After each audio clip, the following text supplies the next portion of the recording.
Dear viewers, have you ever been punished for a crime you didn't commit? Imagine sitting in a cold prison cell, branded a thief, while the real criminal, your own twin brother, walks free wearing your face. This was Daniel's life. Before I begin, please like this video, subscribe, and share, because what Daniel endured in this season will test your heart. Daniel thought the worst was behind him, but behind those prison bars, he learned that sometimes the only thing heavier than chains is betrayal. The cell was cold, the stench of sweat and iron thick in the air. Men twice Daniel's size glared at him, whispering about the engineer scammer who stole from churches and old women. Daniel shouted until his voice cracked, "It wasn't me! I didn't do this!"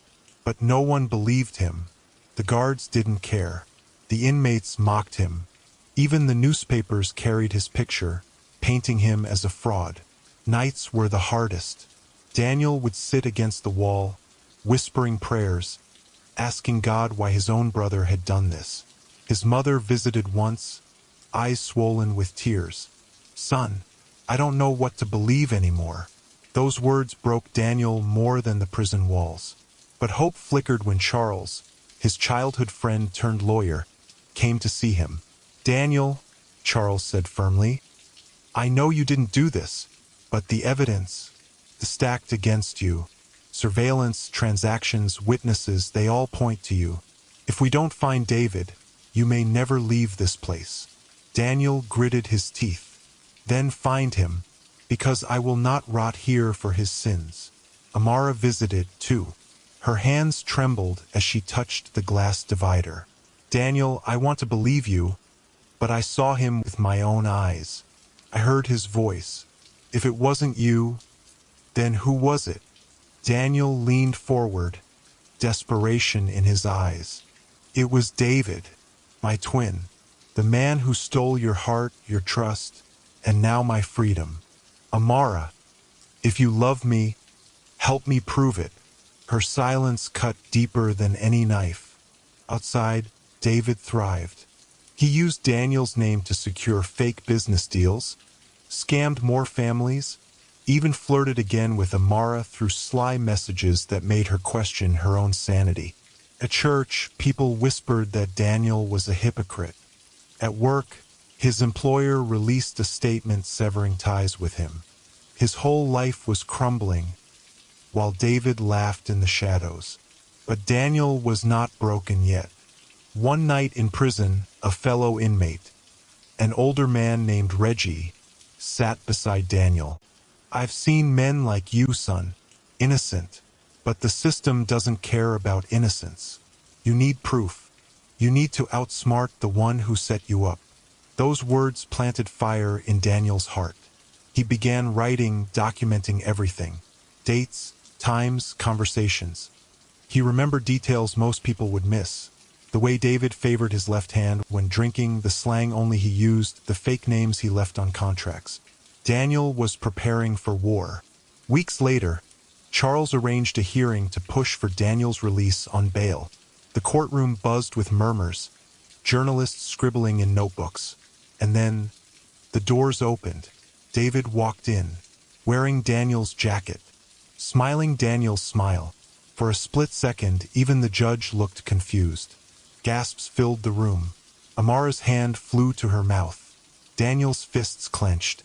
The war between brothers had finally reached the open. "That's him," Daniel shouted, pointing. "That's the man who's been ruining my life." David chuckled, smooth as always. "Your Honor, my brother needs help. He's been obsessed with me since we were kids. He blames me for everything. But I am not the criminal here. He is." The courtroom erupted.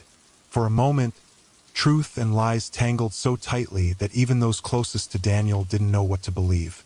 The tension nearly exploded into violence as Daniel tried to lunge across the room at his brother, guards holding him back while David smirked. Just when it seemed David would slip away again, a voice rose from the back of the courtroom. "Wait!" An older man stepped forward, a face Daniel hadn't seen in decades. Gasps filled the air as whispers spread.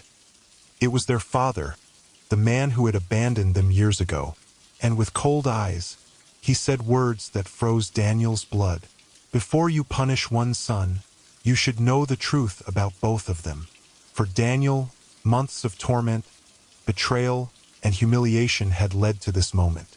The courtroom was packed, his freedom hanging by a thread. When the truth finally burst into the open, their father stood tall, voice heavy with regret. "Judge, before you condemn my son, you need to know the truth. Daniel has always been the innocent one.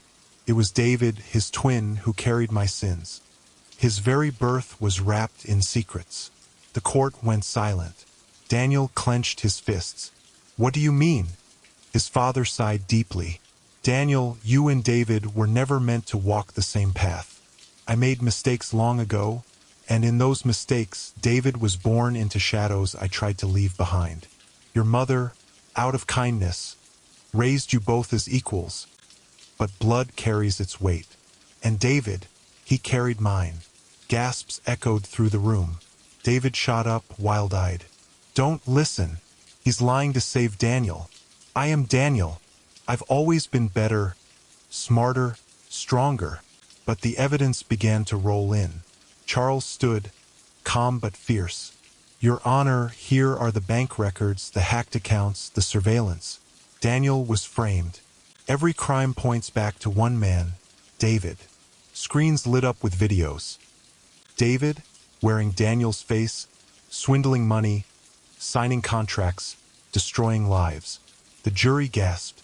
Amara covered her mouth, tears streaming. David snapped. He lunged toward Daniel, screaming, "If I can't have your life, then neither of us will." Guards restrained him, but not before he spat venomous words. "This isn't over. Daniel, you may have fooled them, but I'll haunt you until your dying breath." His voice echoed as they dragged him out of the courtroom, thrashing like a wild animal. For the first time, Daniel felt no fear, only pity. Weeks later, Daniel walked free, a man scarred, but unbroken. His mother clutched his hands. "I am so sorry, my son. I should have told you the truth long ago." Daniel shook his head gently. "Mama, the truth didn't break me.